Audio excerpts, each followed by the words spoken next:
തിരുവനന്തപുരത്ത് 3 കുട്ടികൾക്ക് ഷിഗല്ല സ്ഥിരീകരിച്ചു. തോന്നയ്ക്കൽ, ചാക്ക, പുത്തൻതോപ്പ് എന്നിവിടങ്ങളിലാണ് രോഗം റിപ്പോർട്ട് ചെയ്തത്. സ്വകാര്യ ആശുപത്രിയിൽ ചികിത്സയിൽ കഴിയുകയാണ് 3 കുട്ടികളും. ഈ മാസം സംസ്ഥാനത്താകെ 38 പേർക്കാണ് രോഗം സ്ഥിരീകരിച്ചത്. ഒരാൾ മരിക്കുകയും ചെയ്തിരുന്നു. രജിത്തുണ്ട് കൂടുതൽ വിവരങ്ങളുമായി. രജിത്ത്, ഈ രോഗം സ്ഥിരീകരിച്ചിരിക്കുന്ന കുട്ടികളുടെ ആരോഗ്യനില ഇപ്പോൾ എങ്ങനെയുണ്ട്? കുട്ടികളുടെ ആരോഗ്യനില തൃപ്തികരമാണ് എന്നാണ് അറിയിച്ചുള്ളത്. 3 കുട്ടികളും സ്വകാര്യ ആശുപത്രിയിലാണ് ചികിത്സയിലുള്ളതും. ചാക്ക, അതുപോലെ തന്നെ പുത്തൻതോപ്പ്, തോന്നയ്ക്കൽ, ഈ 3 സ്ഥലങ്ങളിൽ നിന്നുള്ള കുട്ടികൾക്കാണ് ഷിഗല്ല രോഗം സ്ഥിരീകരിച്ചിട്ടുള്ളത്.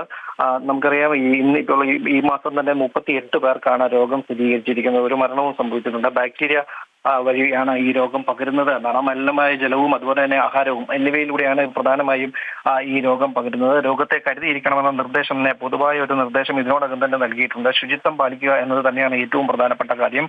100-ലധികം പേർക്ക് ഈ വർഷം തന്നെ രോഗം റിപ്പോർട്ട് ചെയ്യുന്ന ഒരു സാഹചര്യമാണ്. ഇപ്പോൾ വടക്കൻ കേരളത്തിലായിരുന്നു, നേരത്തെ വടക്കൻ കേരളത്തിലെ ജില്ലകളിലായിരുന്നു ഷിഗല്ല രോഗം സ്ഥിരീകരിച്ചിരുന്നെങ്കിൽ ഇപ്പോൾ അത് തെക്കൻ കേരളത്തിലേക്ക് കൂടി വ്യാപിക്കുന്നു എന്നത് തന്നെയാണ്. സംസ്ഥാനത്ത് ഇപ്പോൾ 3 കേസുകൾ കൂടി റിപ്പോർട്ട് ചെയ്യപ്പെട്ടിരിക്കുന്നു. അത് 3 കുട്ടികൾക്ക് സ്ഥിരീകരിച്ചിരിക്കുകയാണ്. എന്നാൽ കുട്ടികളുടെ നില വളരെ തൃപ്തികരമാണ് എന്ന ആശ്വാസം കൂടിയുണ്ട്. എന്ത് തന്നെയായാലും രോഗത്തിനുമേൽ കരുതിയിരിക്കണമെന്ന നിർദ്ദേശം ഇതിനോടകം തന്നെ ആരോഗ്യവകുപ്പ് അറിയിച്ചിട്ടുണ്ട്. നിർദ്ദേശം ആരോഗ്യവകുപ്പിന്റെ ഭാഗത്തു നിന്നും നൽകിയിട്ടുമുണ്ട്. എവിടെ നിന്നാണ് രോഗം പകർന്നത് എന്നത് സംബന്ധിച്ച് കൃത്യമായ പരിശോധന ആരോഗ്യവകുപ്പിന്റെ ഭാഗത്തു നിന്നും ആരംഭിച്ചിട്ടുമുണ്ട്.